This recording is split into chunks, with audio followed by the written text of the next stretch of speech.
আমাদের বিদ্যালয়ে কোনো শহীদ মিনার নেই। আগামীকাল ২১শে ফেব্রুয়ারি, তাই আমরা মনে করলাম যে একটি শহীদ মিনার তৈরি করতে হবে। তাই সকলে মিলে আমরা কাজ শুরু করলাম। ইতিমধ্যে গর্ত করতে শুরু করেছি। তারপর ছেলেমেয়েরা কলা গাছ আনতে গিয়েছে। তো গর্ত করা ৩টি গর্ত করতে হবে। দুষ্টু ছেলেমেয়ে দুষ্টুমি করছে। দুর্জয় সুন্দরভাবে মাটি সরাতে সাহায্য করছে আমাকে। তো আমি শাবল দিয়ে গর্ত করার চেষ্টা করছি। তো ইতিমধ্যে একটি কলা গাছ এসে গেছে।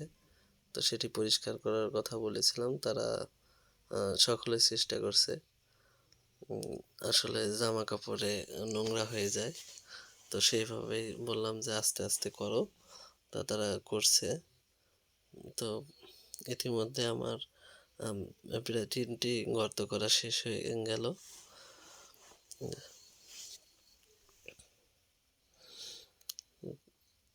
আরও ২টি কলা গাছ চলে এসেছে, কিন্তু তারা বলছে যে সেইখানে একটা কলা গাছ নাকি ভালো না।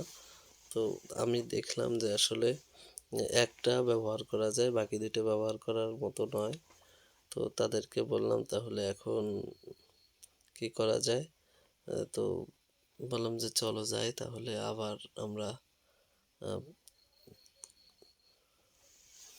ভালো করে ২টা কলা গাছ নিয়ে আসি।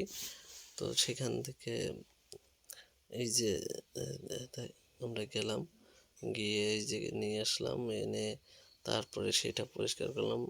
আর ম্যাডামদেরকে ডেকে নিয়ে আসলাম, ডেকে নিয়ে এসে আমরা দেখলাম যে আসলে কিভাবে কি করা যায়। সবাই মিলেমিশে যদি একটা কাজ করা যায় তাহলে সেই কাজটা ভালো হয়। তো সবার পরামর্শে সুন্দর করে পরিষ্কার করে নিলাম এবং মেপে সুন্দর করে দেখলাম যে কতটুকু করে কাটলে সেটা ভালো হয়। তো সেইভাবে নিয়ে দেখে একটা কলা গাছ নিয়ে দেখে নিলাম যে আসলে হয় কি না।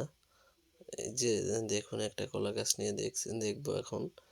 হ্যাঁ, হ্যাঁ, ঠিক আছে, এইটুকু কাটলে হবে। তারপর সেইভাবে কেটে নিলাম, একটা একটু বড় করে কাটলাম। ম্যাডামরা আমাকে হেল্প করলো। সবাই হেল্পফুল খুব। সবাই মিলে যদি কাজ করি তাহলে অবশ্যই কাজে সফল হওয়া যায়। তো বসানো শুরু করলাম। পাশের ২টা আগে বসালাম, মাঝখানেরটা একটু বড় করে, তারপর মাথা থেকে সুন্দর করে একটু কেটে না নিয়ে সুন্দর করে নিচু করে দিলাম। সবগুলোই আস্তে আস্তে এভাবে কাটতে থাকলাম। তো কাঁচিতে আসলে ধার কম থাকার কারণে ঠিকমতো কাজটা সম্পন্ন করতে পারছিলাম না। তারপরও কি করার, যা আছে তাই দিয়েই করতে হবে।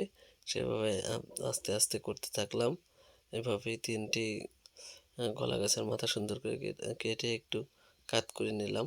কাত করে নিয়ে এবার ওইখানে আমার একটা স্টুডেন্ট, সে ওই বাঁশের একটা গোজ এনেছিল, সেটাকে সুন্দর করে হাতুড়ি দিয়ে গেঁথে দিলাম। গেঁথে দিয়ে মাথাটাকে কাত করে দিলাম। এভাবেই সুন্দর করে আমরা আজকের আমাদের আগামীকালের জন্য যে শহীদ মিনার সেটি তৈরি করলাম এবং তার নিচে সুন্দর করে মাটিটা দিয়ে একটু বেদি তৈরি করার চেষ্টা করলাম। তো আসলে আজকেই সাজাবো না, তাহলে কুয়াশায় হয়তো বা নষ্ট হয়ে যাবে। ভোরবেলায় এসে এটাকে সাজিয়ে আমরা ফুল প্রদান করব। তো তারই প্রস্তুতির জন্য সব কিছু পরিষ্কার পরিচ্ছন্ন করে নিলাম। সকলে মিলে কাজ করলে আসলে যে কোনো কাজই সহজ হয়।